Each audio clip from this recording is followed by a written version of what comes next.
So you keep hearing everybody talk about moving on to 6S from 4S, and you're thinking, I don't even know what 4S is. What does that mean? Well, today we're gonna talk about it, and you're gonna learn everything you need to know to move from 4S to 6S.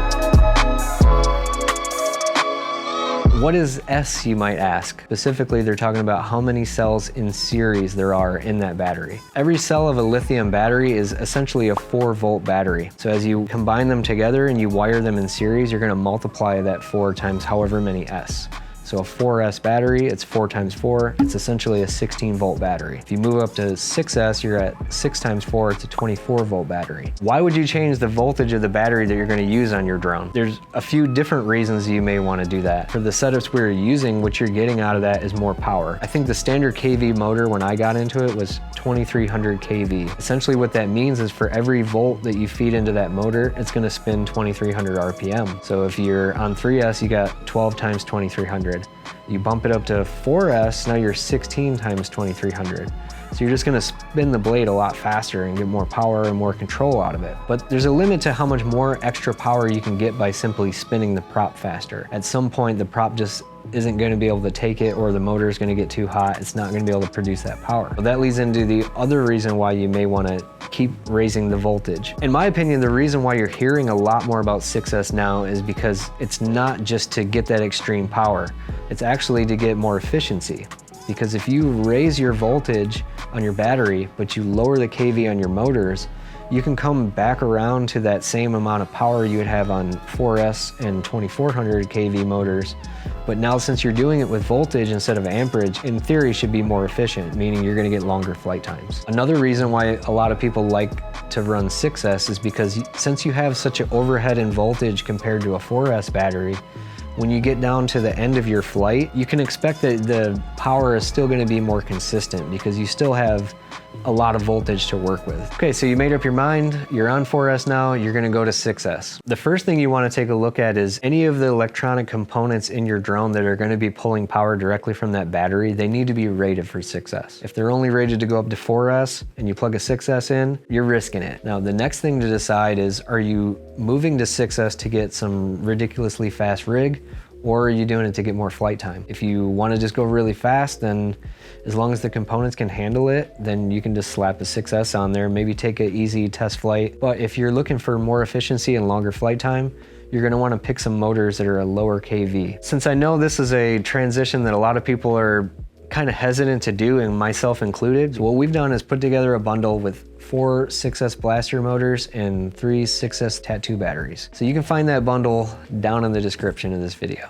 There's the plug, rotorriot.com. So I'm actually gonna be making the switch on one of my quads because the dirty little secret is I don't think I've ever actually flown 6S. I've had the same issue that a lot of people have. I already have batteries, I already have motors. Since we have a lot of customers that we've built drones for, I'm gonna give you some tips on how to get those motors desoldered and soldered back up and swapped out.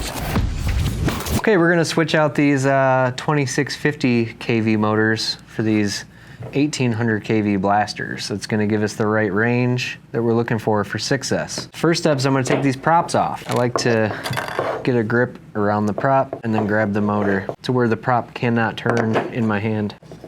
When you're switching out your motors, if you have individual ESCs or an ESC on each arm, it's gonna be pretty easy because all your soldering work is gonna be done out on the arm. If you have a 4-in-1 ESC, it might be a little trickier because you're gonna have to get into that ESC. So it's gonna be a little bit of taking your top plate off. Depending on your setup and how tight it is in there, you may need to pull the flight controller out of the way. For me, luckily, I have these quad wire LEDs installed. So if you're wondering what's a quad wire LED, it's kind of like an extension in between the wires. So now instead of going into the ESC to desolder it, I can just do that right here. And it's also an LED. It's actually using the power being drawn from the motor. The higher RPM the motors are spinning, the brighter LEDs get. If you were going to add quad wires onto your setup, you can leave the existing wire you have coming off your motor and just cut it.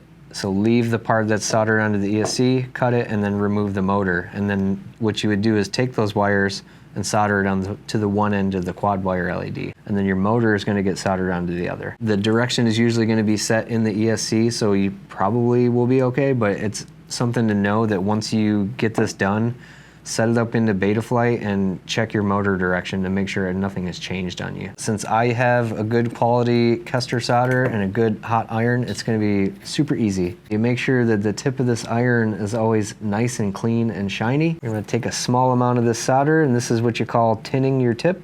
Just get a little bit on there. Having that little bit of solder is actually gonna help the heat from the iron to the wire. Once you touch it on there, it should only take a second to liquefy, and that's how easy it is to desolder a motor. So I'm gonna go ahead and desolder the rest of these, pull these off, and then I'll jump back in with you when we go to put the new ones on.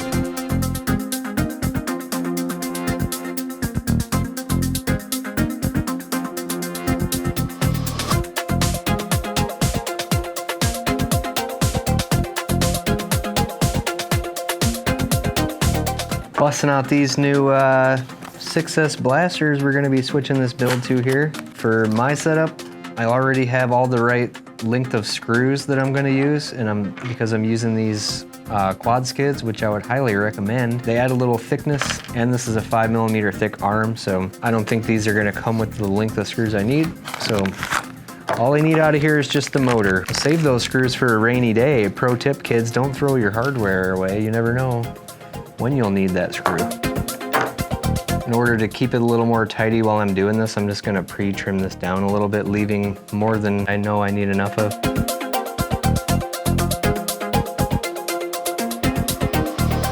Brand new blaster motors installed. Now we just gotta solder them back up. The way we're gonna solder them back up is very similar to the way that we took them off. We're just gonna apply heat and solder.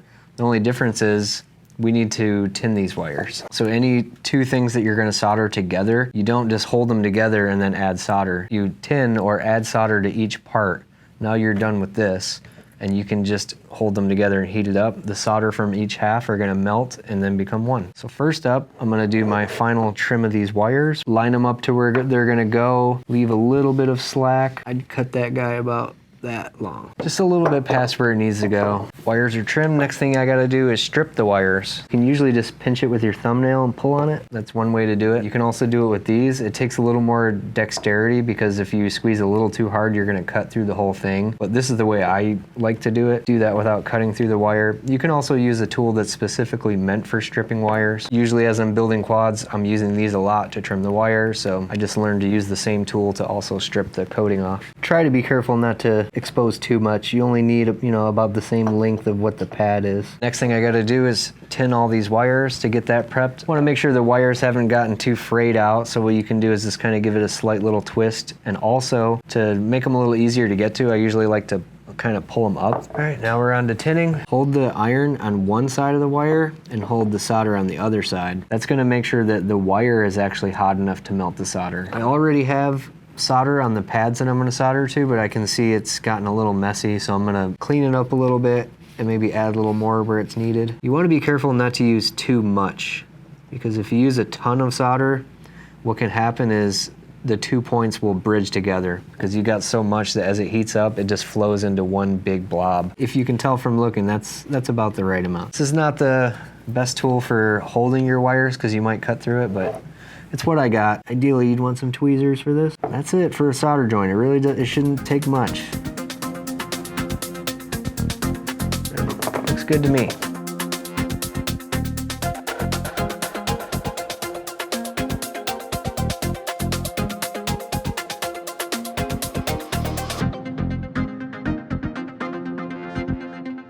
We got motors soldered. It really didn't take that long. Don't be too intimidated by soldering. It's really not too hard. But at the same time, if you bought a drone from us and you just don't want to get into all the soldering, absolutely, you can mail it back to us. We'll handle it for you.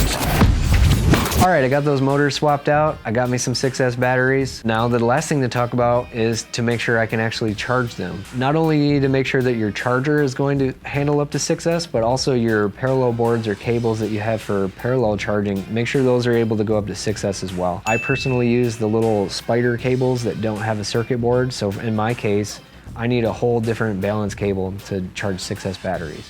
Or if you're using the Bardwell parallel board, It's separate by 4S and 6S. You got a whole different board for that. So just make sure you have the gear you need to get your batteries charged. One other note about charging 6S batteries is you need to understand that you have sort of an inefficiency going on to charge them now. So if your power supply is pushing out 12 volts, you're now using 12 volts to charge 24 volts. It's not the end of the world. You can definitely do that. I'm just warning you, it might take a little bit longer and draw a little more power to actually get a 6S battery charged. We got the motor swapped out. We got the batteries. The batteries are charged. One thing left to do. We're gonna get out and fly. In the blue corner, we've got our 4-cell setup. This is gonna have your 4S blasters, 4S battery. Red corner, we got our red 6S blasters and our 6S battery. I think I'll start out with flying the 4S quad first. It's gonna be my first time flying 6S. I have not flown 6S yet.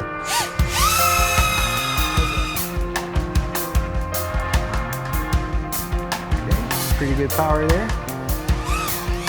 Let's do some speed passes.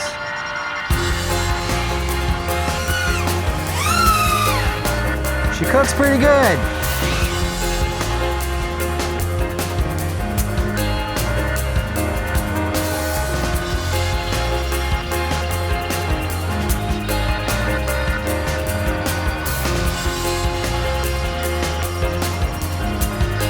So that's 2 minutes I got doing that flight. 14.7, because I'll be honest, I kind of abuse my batteries. I take them down a little too far just because, for me personally, I'll just buy more batteries and abuse them and just have that little bit of extra fun. But I would recommend, if you want your batteries to last a long time, you want to land at about 3.7, 3.8 volts per cell. So if I take the 14.7 I landed at and divide it by 4, I took it down to 3.67. It's still in the safe zone. So while I have the calculator out, I'm gonna do the math for the 6-cell battery because I'm used to 4-cell 22.2. So once I see around 22, that's when I'm gonna land the 6-cell battery. And I'm expecting a little bit of extra time out of it. I got 2 minutes out of that. I'll try to do a similar flight and we'll see if I get more time.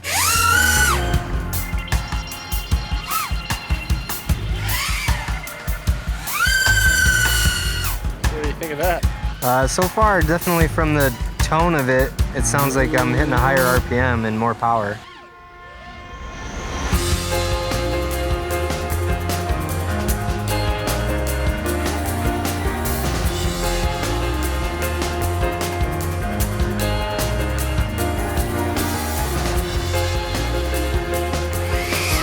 And yep, it's almost exactly the same. I'm at 22 volts now, 2 minutes and 4 seconds. Little anecdotal, not the most scientific. It's got more power, same flight time. A few factors could play into that. This is a brand new battery. Could be I was on the throttle more that time than the last time. Still kind of safe to say I didn't get dramatically more flight time out of the 6S battery. If both of these quads were making the exact same amount of power, this one would fly longer due to efficiency. But right now it makes more power and it flies the same. I'll try another flight and I'll go for maxing out my flight time. Take it real easy and see how long can I stretch each out.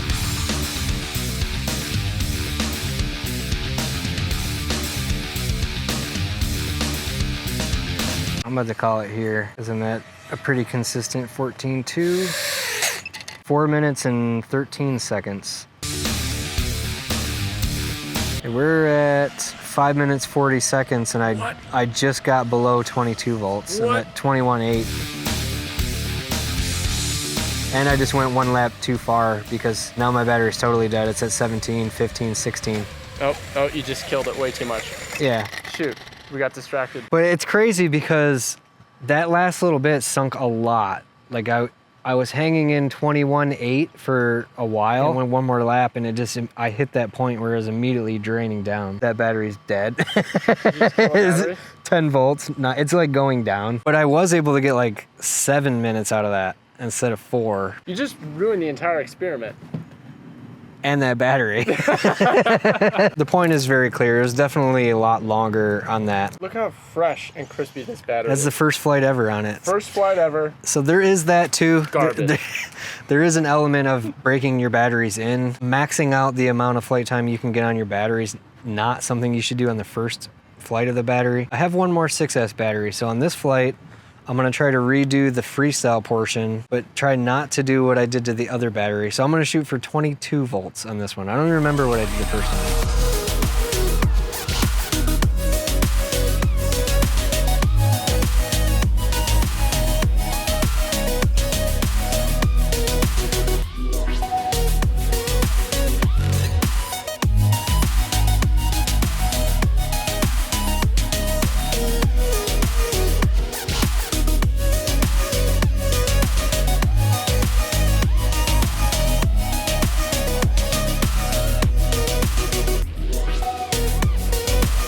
This time I did much better on time because I'm at almost 4 minutes though, almost twice as much. Number one thing I'll say, biggest thing that's gonna affect your flight time way more than your setup or 6S, 4S, which motors, which props, is how you fly the quad, because I didn't take it down that much more, but I know I was being a little easier on the throttle on that flight than my first freestyle flight. That was almost 4 minutes. That was like 3 minutes, 45 seconds. So we're not the lab people. We're the fun. We have the fun. Yeah. I think what's more important is just the experience. Like, so what's your take? Oh, and yeah, if I had to pick one of these quads to take home, I'm taking the 6S quad. Are you gonna switch? Are you gonna leave me behind on 4S? Probably not right now. I would keep that quad on 6S. Over time, I'll buy a couple more packs for that. It does seem like, especially in my situation, everybody's gonna be different. I can get stuff on a discount. I work at the store, so it's not gonna kill me to buy 10 6S batteries. But if someone has been saving up their money and they just got their stock of batteries that cost them a lot of money, they might not want to turn around and just give those away or not use them and then replace them all with even more expensive 6S batteries. All right, so what if someone's starting out?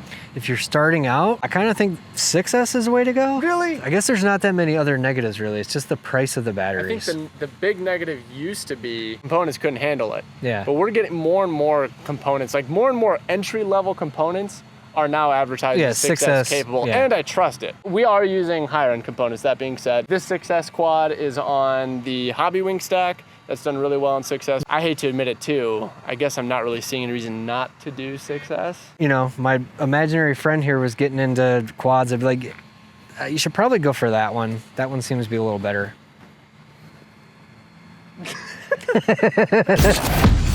I'm gonna be sticking with 4S for a bit. I don't know. Now explain yourself. Why would you want to stick with 4S? It's just like, all my stuff is on 4S. It's just, this is what it is. Well, let's hold on. Let's have some transparency out here.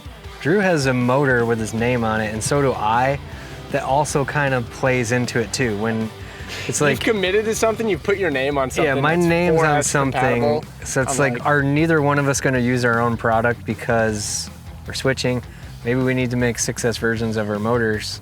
I mean, I'd fly van over motor. Well, here's why I'm not anxious to switch. There's nothing in my flying that I feel my equipment is holding me back. Do I sometimes wish I could fly for 30 seconds more, or a whole minute more? Yeah, but it doesn't like gnaw at my flight experience. Either way, whether you go 4S or 6S, it's not night or day difference. Yeah, it's not gonna make or break. There's little pros fun. over here, there's little cons over here. It's not that big a deal, but I know a lot of people are really more concerned, like what should it, like, they want to know. More and more people getting into it. I think Yeah. there's a lot of people getting into FPV right now, and they're thinking, where should I start? And bottom line, either way you started is not the wrong way. Yeah. There's not a wrong way to get But started. I guess I wouldn't say that. I don't feel like I'm stuck on saying you should start on 4S. If you're curious about starting your FPV journey on 6S, I guess knock yourself out. Go for it. Why not? Seeing how much more of a time you got when you were doing the endurance especially, section. yeah. The endurance, that's a right, huge because thing. that's how most beginners going to fly.